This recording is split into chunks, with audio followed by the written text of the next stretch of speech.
Hello,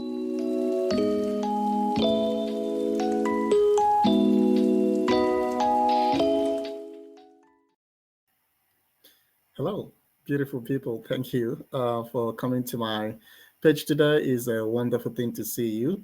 If you are a returning subscriber, thank you so much for trusting and visiting me. If this is the first time you are visiting my channel, perhaps you came across it through Google search or referral, in whatever way that you came across my site today, I am so happy to see you today. So thank you for coming along. If you're a returning subscriber, please always remember to like this channel and share. If this is the first time you are coming to my channel, I would encourage you to please click that subscribe button right there. And you know what you're gonna do next. Like it and share. And as always, feel free to comment in the comment section so that together we'll make it more collaborative and we can grow together. With that said, let's dive into the topic of today. I think the other day I made a video about how to answer the question of tell me about yourself. I do believe that in every interview that you go into, always the first question that you are being asked is to introduce yourself, right? I mean, it's the basic question of where the interviewers, either the recruiter or the hiring manager or even the team, get to know you. They want to hear from you so that they can really figure out if you are a perfect candidate for that position. So I think towards the end of the interview, there is always the room for the interviewee to be able to ask questions, perhaps about the position or about the team or about the organization. So today, I'll be discussing with you some of the tough, I mean, tough, some of the tough and direct questions you as an interviewee could ask your interviewers. It shows a lot of things. It gives them a sense of attention, that you are paying attention to what the conversation has been all about. And you have also been doing your research about the company, about the position, about the team. So today, we're talking about those tough questions you are encouraged, you should ask your interviewers on that interview day. So sit tight and I will make it more, collaborative. So as always, I will pull up my board and then we can look at those questions. All right. So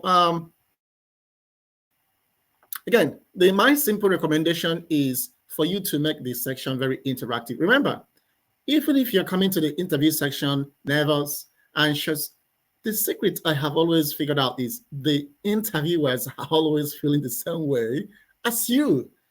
They are so anxious a little bit just to get to know you, right? Their hearts are pumping up. So if you think that it's just you, no, it's not just you. They are feeling the same way. So try to make it more interactive, break the ice, right? You can talk about maybe you attended a seminar, but always try to make sure that you are giving them the time to finish up what they have in stock. I mean, the question they have already prepared, right? You don't want them to look at you as someone who can't manage time, because as a Scrum Master, you are a time manager, right? So what I usually do if I am going to an organization, right, after we must have broken the ice, perhaps, hey, hi, how are you? And those kind of introductory section of the interview, right? So after they must have introduced themselves, they're always going to turn the table around and ask you, please, do you want to tell us about you? What I usually do at that point in time is to be in the driver's seat. And do you know how you could be in the driver's seat? What? Wait, let me tell you how you could be in the driver's seat. One way you could, I mean, this is my own approach, you could modify that, is, let's say, for example, that Mr. Philip is one of the interviewers, or Mr. Philip is the only one interviewing for that section. Yeah, Mr. Philip has introduced himself and then turns the table around and say, hey, okay, tell me about you. What I usually do at that point in time is, can I please ask you one question? He said, oh, yeah, sure. Please, if you could summarize in one word, you have stayed with this organization for XYZ years. What is one thing you could use to summarize about the reason why you decided to stay with this organization. I mean, what really got your attention to stick with this organization? What do you think happens to Mr. Phillips in Mr. Phillips' mind? He will has to sit behind, think about it, because you are trying to understand. They are also trying to, as they are interviewing you, you are also interviewing them. So it's a two-way thing, right? It's not just one way. At that point in time, Mr. Phillips is going to like, I haven't thought about this, but you know what? I think XYZ is the reason or has been the reason why I have decided to stay with this organization. Sometimes the conversation might shift from what Mr. Philip has prepared and it becomes more conversational. What do you think happens? You are in the driver's seat. You have decided to twist. Sometimes Mr. Philip might decide to, just to leave or to set aside whatever he has put or prepared for that interview or whatever they have been prepared for that interview. And they will start having it much more fun. What your experience has been so far in relation to what you're applying for. What do you think happens? They are beginning to feel comfortable. They were like, I think this person can really relate in terms of human interaction, in terms of building relationships with team members. That is one key way, right? So if you're asking that question at that early stage, you are trying to build that connection. You are trying to, work on their psychology, right? So don't forget that. I mean, it's always a good thing if you could keep that in mind. Now, when I'm going to an interview, I always ask my questions. I mean, I see it as an interaction. But if you see it as a question, that is okay. I always, when I'm given the opportunity to ask towards the end of the interview, sometimes they ask you, okay, over to you. So what do you think? I mean, tell us your question or ask us anything you think about the job, blah, blah, blah, those kind of things, right? I try to categorize those questions you could ask, those tough questions you ask into two. The first level is the organizational level. There are some questions you might want to ask that just want to help you to understand more about the organization. Remember, always at the beginning of the section, they might ask you questions like, what's got your attention? Why did you decide to apply for this position? What is about the company do you know? So in relation to that part of the section, you just want to also ask questions in order to understand the organization, in order to understand the culture. Because like I said, as they are trying to interview you, you're also trying to know if they are a good environment for you to work with. I mean, you don't want to go into an organization or environment that is toxic. You want to go into an organization where you can really become efficient. The first thing I usually ask on the organization level is, how would you define your company or organization's culture? Very important, because you want to make sure that the culture supports your personality, your perfection, how you could become efficient. You don't want to go into organization and then you figure out that it's toxic and you start having problem with maybe with your product owner, with your fellow Scrum masters, or with your developers, or with your program managers or project managers. You just want to make sure that you are in koinonia, you are in tandem. Your relationship with them is so smooth that everybody feels comfortable around you. And when you ask this question, you could watch the psychology of the room. If it is in a physical space or in a visual space, just be observant and then figure out how the conversation goes. The second thing I always ask is, what is the organization's and team's experience in practicing Agile? In other words, you want to know their level of Agile maturity. Now, some organizations will tell you, oh, they are high-performing Agile company, or they will tell you that they are XYZ.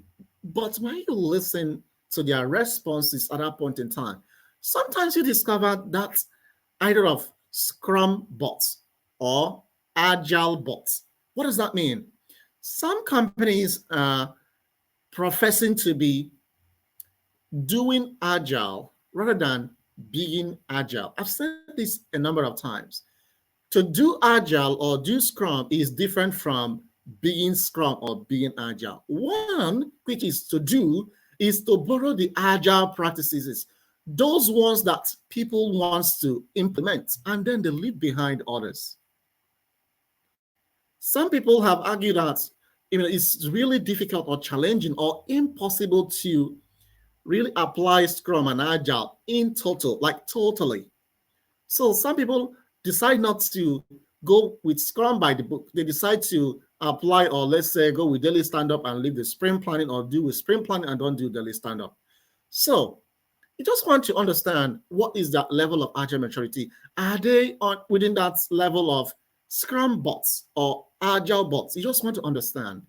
It is an opportunity for you to figure out, are you really going into this, or you don't want to go into that?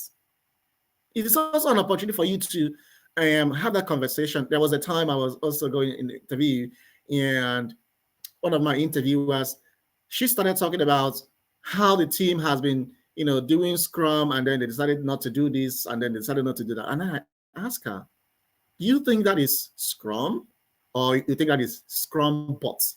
And then she started laughing, and then she was like, "What does that mean?" And then I had to step in and then have to clarify what that means. And then she was like, "Oh, we never thought about that."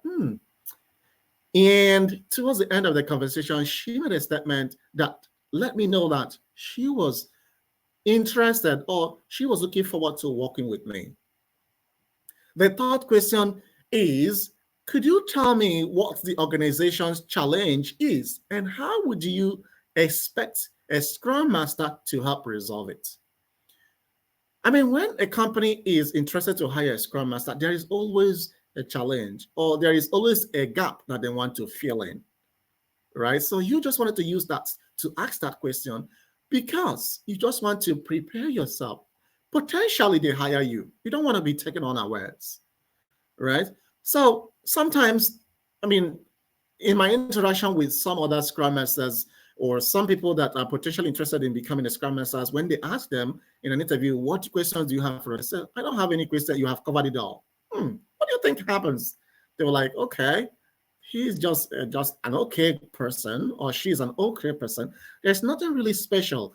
You just want to distinguish yourself." Remember, there are tons of people, hundreds of people who are also vying for that particular position. So what is it that you're going to use to springboard or make yourself distinct from other candidates? Now, the other level of question you could cast is on the team level, right? You want to also ask to understand the kind of team you're going to work with. Now, I usually start with this, 30, 60, and 90 days rule. You could ask something like, ideally you hire me using the 30, 60, and 90 days rule. What do you expect from me? I mean, it is understandable that when a company hires a new candidate, they always have that onboarding period, the time where you got to read your onboarding materials, get to know your team members. Sometimes companies don't give that opportunity for people to understand the culture, the environment, and then they ask you to start right away, to start facilitating and start coordinating, taking care of what they expect you to do. I'm not sure such a company is setting you up to become successful. So you have to watch out for that. If you've been hired and you don't have that information before you, I would encourage you to meet with whoever is your supervisor or your manager and have that conversation. Say, "Hey, I was thinking if you could, please, in the next 1 month or 2 or 3 months, what are you hoping that I should be able to be taking care of or be looking out for? If you could prepare a document for me, and that would help me to become successful." Believe me, it is usually a good thing, and your supervisor or your manager will like, "Okay, I think this guy is ready to work." So in an interview, is an opportunity for you to ask them, is one of the ways for you to figure out what the challenge or what the organization is looking for. The second thing I usually ask is there any skill required of this position I haven't demonstrated today? I mean, there are different ways you can get out information from interviewers. Perhaps they have interviewed you at the end, you're not sure whether you're going to move into the next stage or whether you're going to get that offer letter you're hoping to get. By asking this question, the response you could get might help you to figure out, okay, is there the next step coming, or is this going to be the last stage for you? The other one I usually ask is, what do you think will be the Scrum Master's biggest challenge, either working with a team or working with stakeholders? Most of the times, this is where you're going to get them, struggling to give you an answer.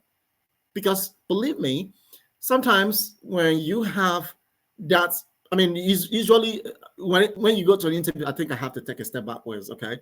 So sometimes they might ask you, tell me a time where you had to, or you encountered a difficulty with a team member or a stakeholder. How were you able to resolve such situation? So you also want to understand what challenge they are having that they would love you to help them to resolve. Now, the other one you could ask them is, tell me how the organization supports a Scrum Master to become successful. It is always a prerogative. It is a prerogative for the manager or whoever that the Scrum Master reports to help him or her to become successful. You want to become efficient. You want to be seen as someone who is who has the required skills and experience. So always ask that question, how does the organization support? Does the organization kind of encourage people to go to seminars, invite people for a kind of get together? Does the organization have things like book clubs? What does the organization have in place in order to help people to upskill themselves and become more efficient? How does the organization support work-life balance? Does the organization ask you to finish up a task within a limited time crunch? I mean, these are things that you should be able to keep your minds up to date in order to become efficient. So you could ask those questions within that section. The other one you could ask is, what specific feedback do you have for me concerning today's interview? Even though at the end of that interview, or towards the end, which is the next question I'm gonna explain to you, you want to know whether you are moving ahead or this is gonna be the last stage for you, right? Sometimes what I have discovered in my own experience, when an organization tells you that, sorry, unfortunately, you're not moving to the next stage, they don't usually give specific information or feedback. They give you that generic idea, we would advise you, or we must advise you that, this has to be the final stage for you. We're not moving ahead with you. They have interviewed you. They must have seen something that doesn't really give them that sense that this is the perfect candidate they're looking for. So if you could on the spot ask them something like, what specific feedback do you have for me concerning today's interview? It is one way for you to also know whether you are having like the green light or you're having like the red flag. And then the final one is, what should I expect next?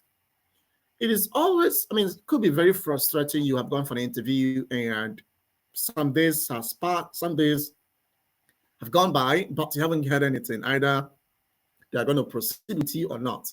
You can always ask them, what is the next step? Right? When should I be looking out for the next step? Sometimes you might be so frustrated and then you're like, okay, what happens? So asking them those questions will be able to give them the sense. Remember, no question is too much. That's what I figured out. No question. If you can be able to manage your time and use this time to be able to have that conversation, believe me, most of the times they're going to call you back, say, we want this guy, we want to move him ahead, we want to move ahead. These are the questions I usually prepare in going in for interview, especially Scrum Master interview. How do you feel? Do you think this is something you could try in your next interview? This is not just for Scrum Master interviews. This is also, you could modify it for any type of interview you are going into. Either you are going in for customer service, you're going in for a director position, you're going in for a supervisory position, you're going in for entry level, whatever it is, project managers, project management, project coordinator positions, whatever position, give it a trial. Let me know how you feel. What are your thoughts? So I would encourage you, please, put your question in the comment section. Let's build this community, right? My intention that I am learning and we will learn together. There are things I have learned on the process of my career as a Scrum Master, and I'm sharing these with you. And I'm hoping that you also have your own thoughts. So let me know what you're thinking in the comment section. You could also um, ask me your question via email. Like you see on top of the screen, you have my email address right there. You could also connect with me on Instagram, and together we would build this community. So thank you so very much for taking out your time to connect with me today, to listen to me. I understand that you have a lot on your plate, but I am so grateful for your time and your dedication visiting me. Please help me to share this on your social media platform. Tell your friends and colleagues about I Need Scrum Master YouTube channel, and together we'll make this a huge community of practice. Thank you, and I'll see you again next time. Bye for now.